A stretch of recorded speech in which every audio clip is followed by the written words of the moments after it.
Most companies don't collapse during chaos. They collapse during comfort. Not when they are losing, but when they are winning. Because instability forces adaptation. Stability removes the urgency to change. And the moment a company feels secure, is often the moment its decline quietly begins. This channel examines the psychology and structural realities behind modern business power. Today, we're breaking down why stability, the phase most leaders celebrate, may be the most dangerous position an organization can occupy. Stability looks healthy, revenue is predictable, processes are refined, customers are loyal, teams are aligned, forecasts become accurate, the organization feels in control. But stability is not the same as strength. It is simply the absence of visible threat. And invisible threats are the ones that matter most. In unstable phases, survival sharpens thinking. Leaders question assumptions. Teams move faster. Inefficiencies are confronted. Instability creates focus.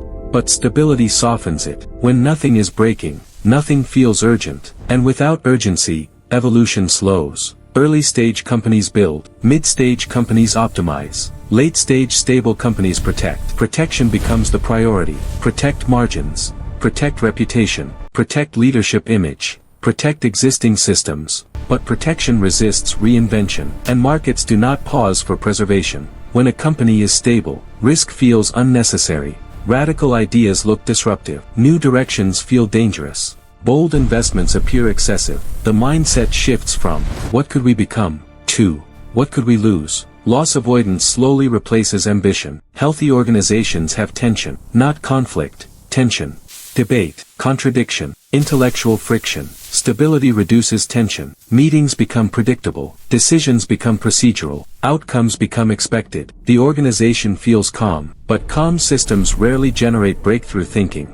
High performers are attracted to growth phases, challenge, uncertainty, possibility. In stable environments, work becomes maintenance. Ambitious individuals begin to feel constrained. Some leave, some disengage, some adapt to mediocrity. The company does not notice immediately, but intellectual horsepower declines gradually. Stability encourages optimization. Processes improve, efficiency increases, margins expand. Optimization feels productive, but optimization focuses on existing models. It rarely questions whether the model itself should evolve. The company becomes extremely good at executing yesterday's logic. When you are stable, you look inward, you refine systems, you protect customer base, you analyze internal performance. New entrants look outward. They look for friction, for inefficiencies, for unmet needs, while the stable company protects its structure. Competitors redesign the market. Predictability reduces anxiety. Forecast accuracy increases confidence. Leadership narratives stabilize. Investor pressure softens. Confidence is reinforced by consistency. But confidence built on stability can drift into complacency. The company mistakes smooth operation for strategic invulnerability. Growth phases, leaders are deeply connected to change.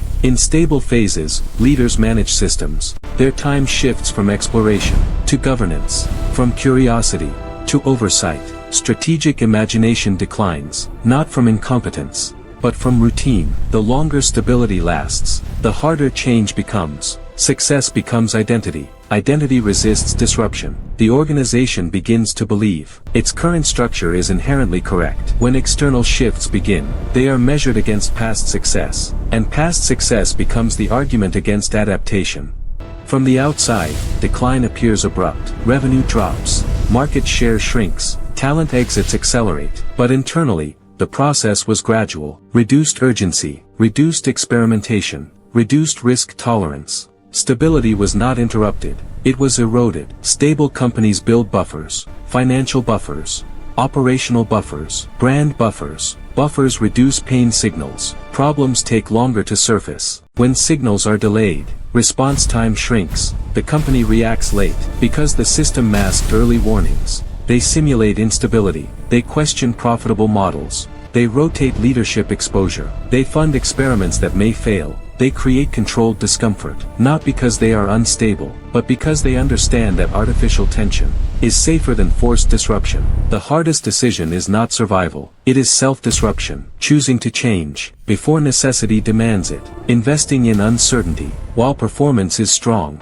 challenging assumptions while results look stable. Few organizations do this willingly. Chaos tests resilience. Stability tests discipline. The companies that survive chaos are often strong. The companies that survive stability are rare, because comfort does not feel dangerous, but comfort reduces awareness. And in competitive systems, reduced awareness compounds quietly. By the time instability returns, the organization may no longer be prepared to face it. Stability is not the end goal, it is a phase, and phases that are not questioned eventually end.